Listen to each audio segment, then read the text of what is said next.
अस्सलामुअलैकुम, आप देख रहे हैं समा, मैं हूं फवाद ज़ैदी और मैं हूं सिद्रा मीर। बुलेटिन का आगाज अहम खबर से। भारत से चीनी, गंदम, कपास कुछ भी दरामद नहीं होगा। विफाकी काबीना ने नए वजीर खजाना का पहला बड़ा फैसला ही मुस्तरद कर दिया। भारत कश्मीर में इंसानी हुकूक की खिलाफ वर्जी कर रहा है। कश्मीर की हैसियत की बहाली तक भारत से तिजारत नहीं होगी। वज़रा ने साफ साफ कह दिया। अब्बास शब्बीर की रिपोर्ट। भारत से ना चीनी दरामद होगी, ना गंदम, ना कपास। विफाकी काबीना ने ECC की मंजूर करदा समरीज मुस्तरद कर दी। इंडिया का जब तक कि वो पुरानी 370 की सूरत हाल बहाल नहीं करता, उस वक्त तक ये काटन और चीन का नहीं होगा। तय पाया, कश्मीर की हैसियत की बहाली तक भारत से तिजारत नहीं होगी। ECC फैसले की शेख रशीद, शीरी मजारी, शाह महमूद कुरैशी, असद उमर ने जम कर मुखालफत की। ये तासुर देना कि तो हिंदुस्तान के साथ नॉर्मलाइजेशन हो रही है। 5 अगस्त 2019 के इक़दाम हैं, अगर हिंदुस्तान उनको रिविजिट नहीं करता तो नॉर्मलाइजेशन क्या होगी और क्यों होगी। इजलास में कोरोना वायरस की तीसरी लहर पर ब्रीफिंग। वजीर आजम और काबीना अरकान का गंभीर तर होती सूरत हाल पर इजहार तशवीश। इमरान खान ने SOPs पर हर सूरत अमल दरामद यकीनी बनाने की हिदायत कर दी। अवाम से मुकम्मल ताउन की अपील। बोले, हमारी स्मार्ट लॉकडाउन पॉलिसी कामयाब रही। मुल्क मुकम्मल लॉकडाउन का हरगिज मुतहम्मिल नहीं हो सकता। काबीना ने ब्रॉडशीट कमीशन की रिपोर्ट की मंजूरी दे दी और कहा कि तहकीकात अवाम के सामने आनी चाहिए। और अभी आपको तहलका खेज खबर दें कि भारत से चीनी और कपास की दरामद का फैसला क्यों और किसने किया। वजीर आजम के सवाल पर हम्माद अजहर के जवाब ने सबको लाजवाब कर दिया। वजीर खजाना बोले, वजीर आजम साहेब आपने ही मुझे हुक्म दिया था, 2 हफ्ते पहले की हिदायत याद दिला दी। इसी पर बात कर लेते हैं। समा के नुमाइंदे अब्बास शब्बीर हमारे साथ हैं। अब्बास, काबीना के इस इजलास की अंदरूनी कहानी हमारे साथ शेयर कीजिए। देखिए, बड़ी दिलचस्प स्टोरी है आज कैबिनेट मीटिंग में, जब भारत से चीनी और कपास की दरामद का मामला काबीना के अंदर ECC के फैसलों को सामने रखते हुए रखा, तो हम्माद अजहर, जिन्होंने आज बतौर फाइनेंस मिनिस्टर, उनका पहली कैबिनेट मीटिंग थी, उन्होंने आज वजीर आजम को लाजवाब कर दिया। बहुत से अरकान, जिसमें शेख रशीद, शाह महमूद कुरैशी, शीरी मजारी और असद उमर ने तिजारती ताल्लुकात बहाली पर काबीना के अंदर आज मुखालफत की। चीनी और कपास की दरामद के लिए ECC ने कल क्यों मंजूरी दी, वजीर आजम ने वजीर खजाना से सवाल किया। हम्माद अजहर ने इमरान खान को 2 हफ्ते कबल दी जाने वाली हिदायत का आज कैबिनेट मीटिंग में हवाला भी दिया कि PM साहब, मुझे आप ही ने हुक्म दिया था, जिस पर वजीर आजम ने हम्माद अजहर का मौक़िफ़ सुनने के बाद एजेंडे की मंजूरी जो है वो मौखर कर दी। हम्माद, आप इस मामले को कमेटी में लेकर आएँ, वहाँ पर इसको डिस्कस करेंगे। वजीर आजम की तरफ से कहा गया। हम्माद अजहर के आज जवाब पर वफाकी वज़रा काफ़ी खुश हुए, क्योंकि बड़ा कॉन्फिडेंट उन्होंने जवाब दिया और हम्माद अजहर को इस हवाले से शाबाश दी। एज अ फाइनेंस मिनिस्टर उनकी पहली कैबिनेट मीटिंग थी। काबीना इजलास में ज्यादातर वज़रा ने भारत के साथ, जैसे मैंने आपको बताया कि शेख रशीद, शीरी मजारी, शाह महमूद कुरैशी और असद उमर ने मुखालफत की।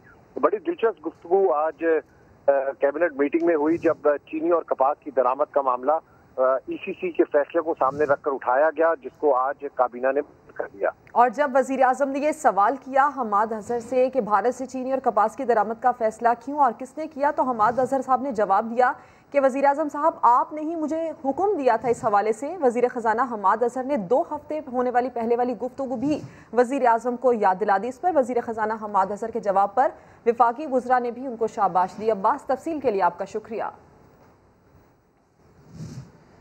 शुगर स्कैंडल में मुलव्वस सट्टेबाजों के खुफिया खातों का रिकॉर्ड समा ने हासिल कर लिया है। रिकॉर्ड के मुताबिक 15 मार्च को ही अगले 2 महीने के लिए चीनी के रेट बढ़ाने का फैसला किया गया और अरबों रुपए के सौदे तय कर लिए गए। नई मशरफ भट्ट की रिपोर्ट।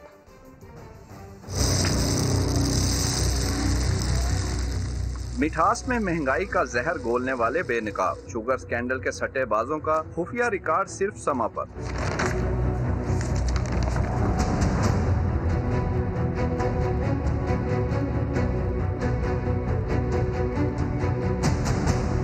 खातों की 500 किताबों और फाइल्स में से 60 मलिक माजिद नामी ब्रोकर की हैं, जो तमाम मिलों के साथ लेन देन करता था। शरीफ खानदान की शुगर मिलों से हिसाब किताब रखने वाले आमिर वहीद और ख्वाजा इमरान की 20 किताबें तहवील में ले ली गई हैं। जहांगीर तरीन की मिल से ताल्लुक रखने वाले मलिक इबाद की 40, जबकि चनार शुगर मिल का रिकॉर्ड रखने वाले खुर्रम शफी से 10 किताबें हासिल हुई हैं। शरीफ खानदान की मिलों से लेन देन करने वाला एक और अहम ब्रोकर मुश्ताक मुल्क से फरार हो चुका है। समा को हासिल होने वाले खातों के मुताबिक 15 मार्च को ही अप्रैल और मई के लिए चीनी के महंगे दाम तय करके अरबों रुपए के सौदे कर लिए गए। जिस वक्त सौदे तय किए गए उस वक्त चीनी की 100 किलो की बोरी का रेट 9,000 रुपए था, लेकिन अप्रैल और मई में 9500 से 9600 तक कीमत तय कर ली गई, जो मार्केट तक पहुँचते हुए 9800 तक हो जानी थी। ज़राए के मुताबिक इन खुफिया खातों का रिकॉर्ड लाहौर के पोश इलाकों में बड़े बड़े घरों में छुपाया गया था और इसी रिकॉर्ड को शुगर स्कैंडल का सबसे बड़ा सबूत करार दिया जा रहा है। नेमशर भट्ट, समा, लाहौर। और क्या नवाज शरीफ के बाद मरियम नवाज भी लंदन उड़ान भरने जा रही हैं? लीगी नायब सदर ने तो हुकूमत को घर भेजने बगैर ना जाने का दावा किया था, मगर पार्टी के रहनुमाओं के बयानात कुछ और ही इशारे दे रहे हैं। सेनेटर आजम नजीर तारड़ ने अदालत जाने का इंदिया दे दिया। कहते हैं इलाज और दीगर मकासद के लिए बाहर जाना मरियम नवाज का कानूनी हक है। हुकूमत ने इजाज़त ना दी तो अदालत से फैसला आ जाएगा। शहबाज गिल कहते हैं कि एक बिजनेसमैन को बीच में डाला गया है कि मरियम को बाहर जाने की इजाज़त दिलवाएं। अब झूठी बीमारियों का बहाना नहीं चलेगा। पापा के पास जाना है तो लूटा हुआ पैसा वापस करना होगा। ये मेरे ट्रे में रख के भी मेरे आगे अगर पासपोर्ट लाएं तो मैं इनको कहूंगी उठाओ और चलते बनो, उठाओ और चलते बनो। मरियम नवाज इलाज के लिए बैरून मुल्क जाएंगी या नहीं? लीगी नायब सदर इनकारी, मगर पार्टी रहनुमाओं के मरियम नवाज के बैरून मुल्क जाने के हक में दलाइल। अदालती जंग का भी इशारा दे दिया। लीगी रहनुमा आजम नजीर तारड़ ने समा से गुफ्तगू में कहा, हुकूमत इजाजत नहीं देगी तो अदालत से ले लेंगे। इलाज के लिए जनरली अगर उन्होंने जाना है तो वो उनका आईनी और कानूनी हक है, उससे उन्हें नहीं रोका जा सकता। अव्वल तो हुकूमत को ग्रेसफुली ऐसी चीजें करनी चाहिए, लेकिन अगर वो नहीं करते तो वो अदालत से इंशाअल्लाह अज़ीज़ उस मामले पे जजमेंट आ जाएगा।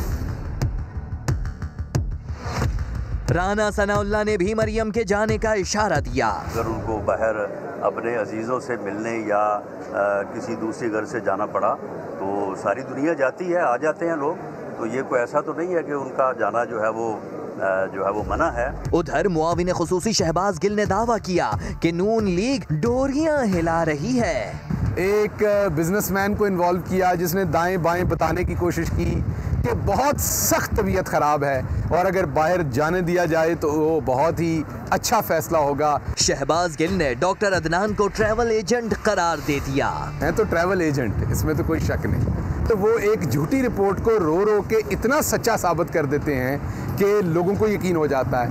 इस बार भी वो करने वही आए हैं, लेकिन इस बारी कौम भी तैयार है ते उन्हें आस्ते जड़ा एहतसाब भी तैयार है। शहबाज गिल ने ट्वीट में भी लिखा कि अब झूठी बीमारी का बहाना नहीं चलेगा। पापा पास जाना है तो कौम का लूटा हुआ माल वापस करना पड़ेगा। मरियम नवाज का दावा है कि वो बाहर नहीं जाना चाहती हैं, हुकूमत उन्हें भेजना चाहती है मगर वो नहीं जाएंगी।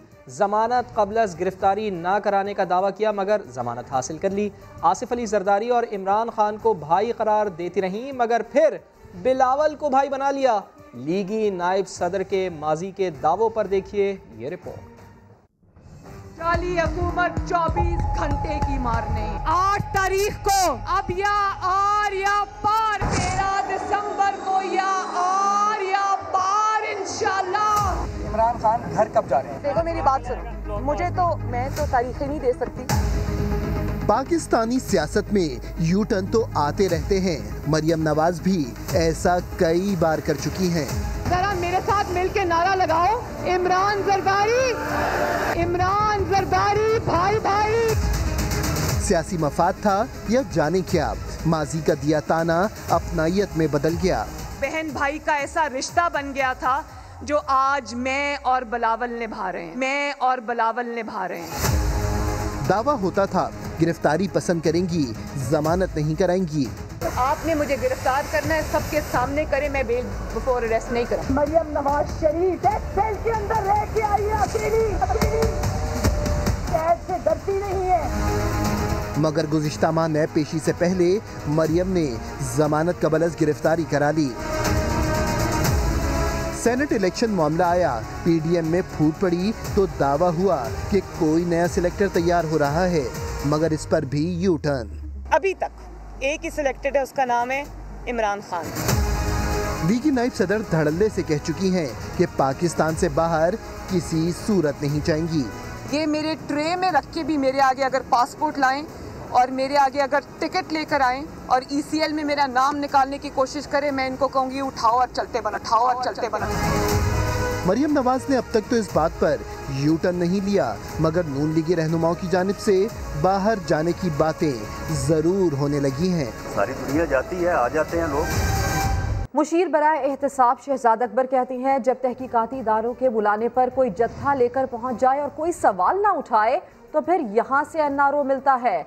लाहौर में मीडिया से गुफ्तगू में मजीद कहा, माफिया इतना ताकतवर हो चुका है कि इदारों को धमकियां देता है। NRO की कोशिशें अब भी जारी हैं, लेकिन कोई देने को तैयार नहीं।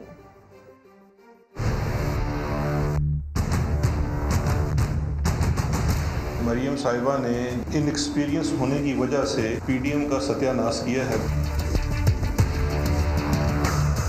शायद नून लीग के अंदर जो बाकी लीडरशिप है उन्होंने कुछ रिजर्वेशन का इजहार किया हो। नाड़ी के हाथ में जब गाड़ी आ जाती है तो फिर उसका तो सत्यानाश ही होता है। NRO इनको मिलता है आपसे और मुझसे। ये माफिया इतना स्ट्रांग हो चुका है, ये जजेस को, प्रोसिक्यूटर्स को, इदारों को धमकियां देते हैं। दुनिया के किसी मुल्क में होता है कि आपको एक तहकीकाती इदारा बुलाता है, आप 600 लोगों का जत्था लेके वटे लेके वहाँ पहुँच जाते हैं। यहाँ से NRO मिलता है। जब आप और मैं सवाल नहीं उठाते तो डॉक्टर अदनान की वापसी जो है तो बहुत सारे मायने में लिया जा रहा है। NRO की कोशिश तो किसी से ढकी छुपी नहीं है, बहुत ज़्यादा कोशिशें की हैं, कोशिश जारी है, लेकिन बात यह है कि वो NRO देना किसने है, तो इनको कोई NRO देने को तैयार नहीं है। जो भी इनके मामलात हैं उनको यही तय करने पड़ेंगे। इनकी जो खामोशी है इस वक्त वो भी बड़ी जुर्मानी है। ब्रॉडशीट कमीशन रिपोर्ट ने रिकॉर्ड गायब होने और स्विस अकाउंट्स के 12 डिप्लोमेटिक बैग्स नैब की तहवील में होने से मुताल्लिक़ समा की खबरों की तस्दीक कर दी है। अहम किरदारों की निशानदही भी की गई है। तहकीकात में ब्यूरोक्रेसी के अदम ताउन की कलई भी खुल गई है। जस्टिस रिटायर्ड अजमत सईद ने रिपोर्ट में गीदड़ भपकियाँ मिलने का जिक्र भी किया। इस्लामाबाद से जुल्करनैन इकबाल की रिपोर्ट। ब्रॉडशीट तहकीकात आसान नहीं थी, खुद सरकारी इदारे रुकावट बनते रहे। रिपोर्ट में बड़ा इंकशाफ। जस्टिस रिटायर्ड अजमत सईद कमीशन की रिपोर्ट में समा की खबर की वाज़ेह तस्दीक। कहा गया कि ब्यूरोक्रेसी ने रिकॉर्ड छुपाने और गुम करने की हर मुमकिन कोशिश की। रिकॉर्ड को कई महकमों में ही नहीं दूसरे बर्रे आज़म तक गायब किया गया। रिपोर्ट में कहा गया है कि वज़ीर कानून शाहिदा जमील और जस्टिस रिटायर्ड शफीउर रहमान ने मुआहदे पर शदीद तहफ़्फ़ुज़ात का इजहार किया। जस्टिस अजमत सईद कमीशन रिपोर्ट के मुताबिक मुआहदे के वक्त प्रोसिक्यूटर जनरल फारूक आदम ने चेयरमैन नैब को अंधेरे में रखा। फारूक आदम ने ब्रॉडशीट को वजाहत दी कि हमने पाकिस्तान को बांध दिया है। लफ्ज हम इशारा देता है कि प्रोसिक्यूटर जनरल ब्रॉडशीट के पे रोल पर थे। फारूक आदम का तकर्रुर इस वक्त के चेयरमैन नैब जनरल अमजद की गलती करार। रिपोर्ट में उस वक्त के सिफारतकार शरीफुद्दीन पीरजादा के भी ब्रॉडशीट के पे रोल पर होने का इंकशाफ। सिफारिशात में कहा गया है कि सरकारी इदारे बैरून मुल्क मुआहिदों से पहले वजारत खारजा, खजाना और कानून से मुशावरत करें। स्विस केसेस का रिकॉर्ड 12 डिप्लोमेटिक बैग्स में नैब के पास होने से मुतालिक समा की खबर की भी तस्दीक। रिकॉर्ड कारामद होने से मुतालिक जायजा लेने की सिफारिश। कहा हुकूमती सिस्टम की वजह से मुल्क की बदनामी और माली नुकसान हुआ। रूल्स ऑफ बिजनेस में तरमीम की सिफारिश करते हुए कहा गया है कि रिकॉर्ड को महफूज बनाने के लिए काबीना डिवीजन मुनासिब अहकाम जारी करे। जस्टिस रिटायर्ड अजमत सईद ने रिपोर्ट में ये नोट भी दिया कि मारगला के दमन में रिपोर्ट लिखते वक्त गीदड़ों की मौजूदगी भी होती थी, लेकिन गीदड़ भभकियां मुझे काम करने से नहीं रोक सकती। जुल्करनैन इकबाल, समा, इस्लामाबाद। ऐसे में हुकूमत ने ब्रॉडशीट कमीशन रिपोर्ट पर कार्रवाई का ऐलान कर दिया। अहमद बिलाल सूफी और बरतानिया में साबिक पाकिस्तानी हाई कमिश्नर अब्दुल बासित समेत 5 अफराद को मुलव्विस करार दे दिया। वफाकी वजीर फवाद चौधरी कहते हैं स्विस अकाउंट्स की दस्तावेजात गायब हुई, जिसकी वजह से आसिफ जरदारी बरी हुए। रिकॉर्ड मिल गया है, स्विस अकाउंट्स केस दोबारा खोले जा सकते हैं। ब्रॉडशीट के ऊपर 5 लोगों के खिलाफ फौरी तौर के ऊपर क्रिमिनल कार्रवाई का हुक्म आज काबीना ने दिया है। इनमें अहमद बिलाल सूफी साहब शामिल हैं, हसन साकिब शेख, गुलाम रसूल साहब शामिल हैं, अब्दुल बासित साहब, शाहिद अली बेग, तारिक फवाद मलिक, उनके खिलाफ क्रिमिनल कार्रवाई अमल में लाई जाएगी। ब्रॉडशीट कमीशन ने इन 5 हजरात को मेन एक्यूज्ड डिक्लेयर किया है। जो कमरुज़्ज़मान साहब थे वो चेयरमैन नैब थे, उनकी क्रिमिनल नेग्लिजेंस की वजह से स्विस अकाउंट्स और उनकी जो दस्तावेजात हैं वो गायब होगी। कमर जमान और नैब के जो दूसरे उस वक्त हाई पोजीशंस के ऊपर लोग थे, उनकी क्रिमिनल लायबिलिटी का तयन किया जाएगा।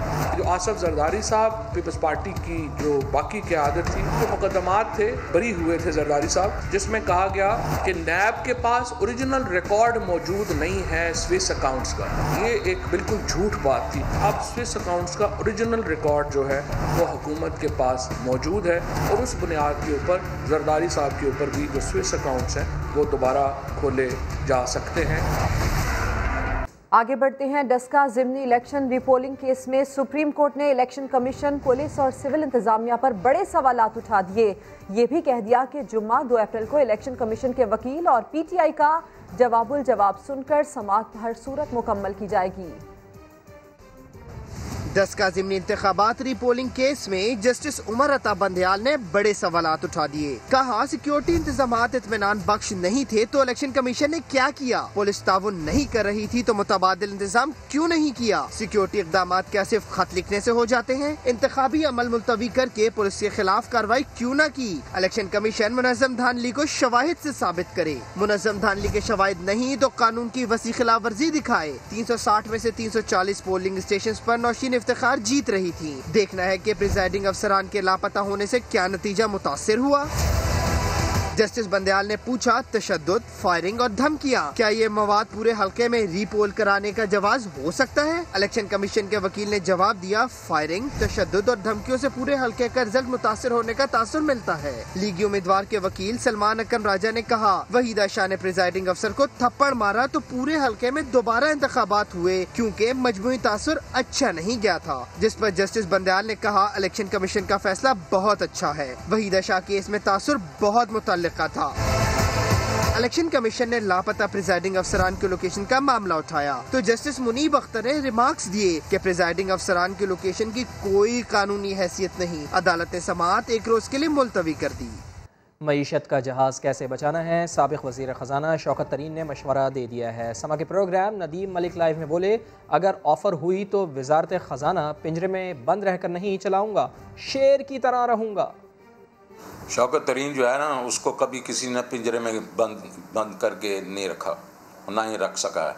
तो अगर वो आएगा तो पिंजरे से बाहर ही होगा और शेर होगा। गरीब आवाम के लिए जो ठीक है उसको वो आगे लेके चलेगा। IMF और नो IMF प्रोग्राम को आपने सही तरीके से नेगोशिएट नहीं किया। उसको एक किस्म से हमने कहना था कि हम स्टेजेस में करेंगे, लेकिन इन्होंने सब अप फ्रंट लोड करवा दिया। मैं इकदाम लूँगा, एकदम डिस्काउंट रेट को और कम करूँगा। इंटरेस्ट रेट्स कम से कम 5% पे होनी चाहिए, 4.5% पे होनी चाहिए। रिस्क लेना चाहिए था हमें इसके ऊपर। मॉनेटरी पॉलिसी को थोड़ा ईज करते तो ये फिस्कल साइड को ज़रा थोड़ा यूज़ करते। जो प्रोडक्टिव एरियाज़ हैं पूरी इकानमी के, एग्रीकल्चर, इंडस्ट्री, इसको दबा के इंसेंटिवाइज करते कि भाई वापस प्रोडक्शन लेके आओ। दुनिया में बताएं एक मुल्क जो ये टैक्स कलेक्ट करते हैं और जब लोग पैसे नहीं देते उनको जेल में नहीं डालते। हम नहीं डालते, हमने कभी तक किसी को जेल में नहीं डाला।